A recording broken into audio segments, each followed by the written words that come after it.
aula 2, aula de funções, né? Uma função, ela é uma aplicação envolvendo dois conjuntos através de uma lei de formação. Você tem o conjunto do domínio, né? Que é os valores de entrada nessa lei de formação, e você vai obter uma imagem através dessa entrada, né, na lei de formação, e essa imagem aí ela vai estar contida no chamado contradomínio, né, que é o segundo conjunto da função. Basicamente, né, existem três funções especiais, né, que é bom saber o nome. A primeira é a sobrejetora. Ela ocorre quando todo o contradomínio aqui, P no caso, né, ele está sendo utilizado. Você vê que não tem sobra de pontos aqui. Aí, se isso acontecer, ela é chamada de sobrejetora. Você tem a função injetora, que ocorre quando cada elemento do domínio está ligado a um elemento do contradomínio diferente. Você não tem repetição. Você não tem dois elementos aqui, duas setinhas dessa migrando para o mesmo ponto. Por exemplo, o que aconteceria aqui.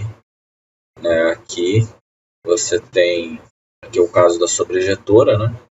Você tem dois pontos do domínio com a mesma imagem. Né? Na função injetora isso não pode acontecer. E não necessariamente todo o contradomínio tem que ser utilizado na injetora.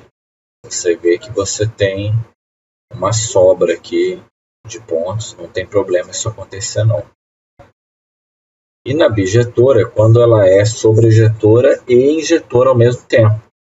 Você percebe que não tem sobra de pontos aqui no contradomínio, todo o contradomínio está sendo utilizado. E você não tem dois elementos do domínio apontando para a mesma imagem. Não tem repetição. Se isso acontecer, não sobrar nada e não tiver repetição, você tem uma função bijetora. A primeira função importante que a gente vai ver é do primeiro grau, né, cujo gráfico é uma reta. Então você representa ela por uma reta. O zero, né, da equação do primeiro grau, né, é quando a reta toca o eixo x, né? Então você trocaria o y por zero, né? Você obtém o zero da equação.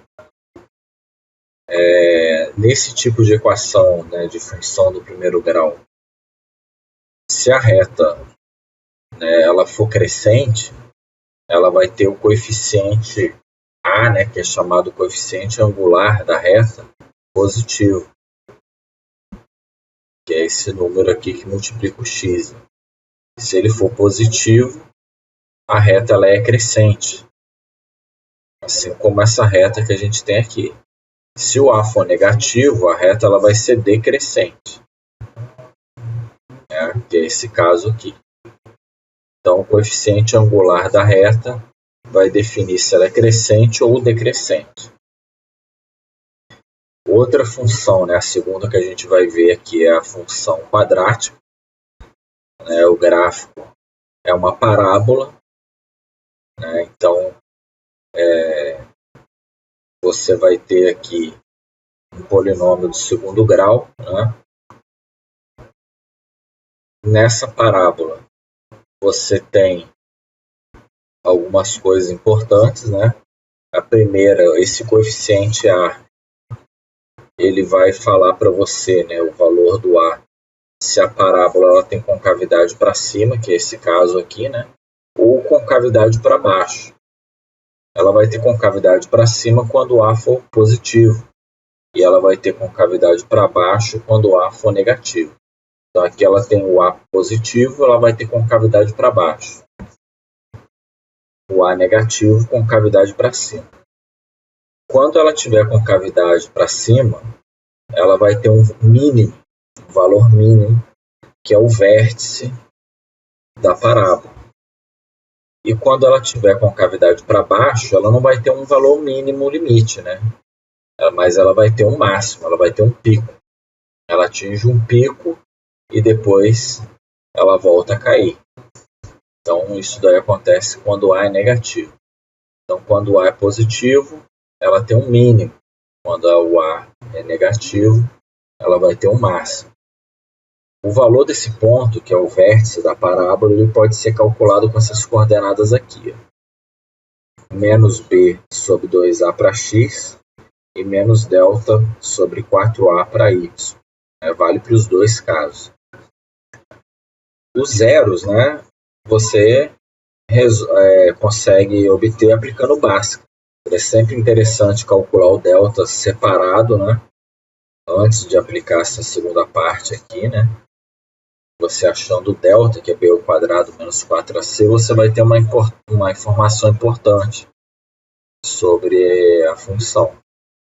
Quando o delta é positivo, a função ela vai ter duas raízes, dois pontos onde ela zera, que é aqui e aqui, né? Se o delta der zero, ela vai ter a chamada raiz dupla. Ela vai tocar o eixo x apenas uma vez. E se acontecer do delta der negativo, né? Então essa função ela não toca o eixo x. Ela não tem raiz real. Se o delta der negativo, ela pode ter até raiz, né? Você trabalhando aí com um número complexo, né? Não é o caso agora, mas ela não tem raiz real. E o que é importante aqui é que a parábola ela não vai tocar o eixo x. Então, delta positivo, ela toca duas vezes, são duas raízes. Delta igual a zero, toca apenas uma única vez, é chamado de raiz dupla. E delta negativo não tem raiz real e não toca o eixo x. A terceira função é a função modo, né, que a gente já viu alguma coisa no capítulo 1. Então, o módulo ele vai dar o valor absoluto do número.